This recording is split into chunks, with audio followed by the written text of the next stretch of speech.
Hello बच्चों, चलिए प्रश्न पढ़ते हैं। प्रश्न दिया हुआ है कि प्रत्यास्थ बहुलकों में प्रत्यास्थता क्यों होती है। तो सबसे पहले बात करें अगर इस प्रश्न में मुख्य अवधारणा की, तो देखो क्या होगी। मुख्य अवधारणा जो इस प्रश्न में होगी वो होगी बहुलकों में प्रत्यास्थता। बहुलकों में प्रत्यास्थता। तो देखो क्या होता है कि बहुलक में उपस्थित, बहुलक में उपस्थित विभिन्न शाखाओं के मध्य, विभिन्न शाखाओं के मध्य तिर्यक रूप में सहसंयोजक बंध उपस्थित होते हैं। सहसंयोजक बंध उपस्थित होने के कारण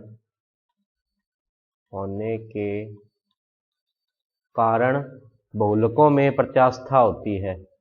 कारण बहुलकों में प्रत्यास्थता होती है। जैसे अगर अपने बात करें एग्जाम्पल की, तो जो प्राकृतिक रबड़ जो होता है, वल्कनीकृत रबड़, उसमें जो प्रत्यास्थता होती है क्योंकि उनमें क्रॉस लिंक सल्फर बंद होते हैं। क्योंकि जो प्राकृतिक रबड़ होता है, जो प्राकृतिक रूप से मिलता है, वो कुछ इस तरह से होते हैं। देखो CH2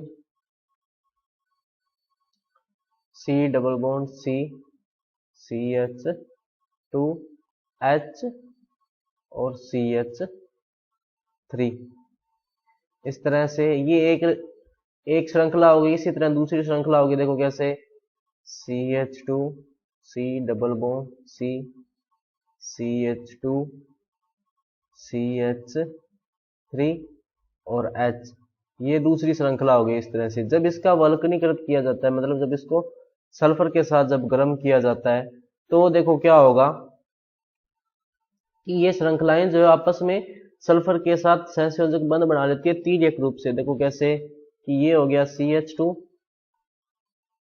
ये C double bond C CH2, ये यहाँ पे H और ये हो गया CH3, ये एक श्रृंखला हो गई।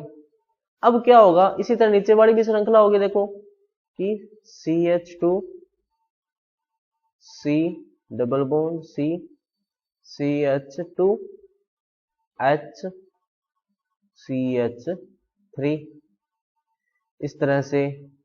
अब देखो क्या होगा कि जब इसका वल्कनीकृत नहीं हुआ था तब तो यहाँ पर जो है द्विबंध था, लेकिन जैसे ही वल्कनीकृत होगा तो इन दोनों के बीच में ये जो द्विबंध है ये किस में बदल जाएगा, एकल बंध में।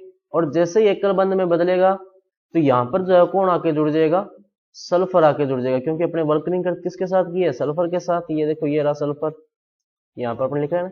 तो यहाँ पर क्या होगा, इस तरह से सल्फर जुड़ जाएगा।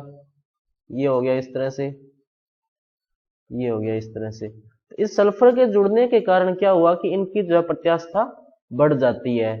तो ये बंध कौन सा बना रहा है, सहसंयोजक बंध। तो अपने कह सकते हैं कि सहसंयोजक बंध उपस्थित होने के कारण इनमें बहुलकों में क्या होती है, प्रत्यास्थता होती है। तो बच्चों ये था आपका उत्तर। मैं आशा करता हूँ आपको समझ में आया होगा। धन्यवाद।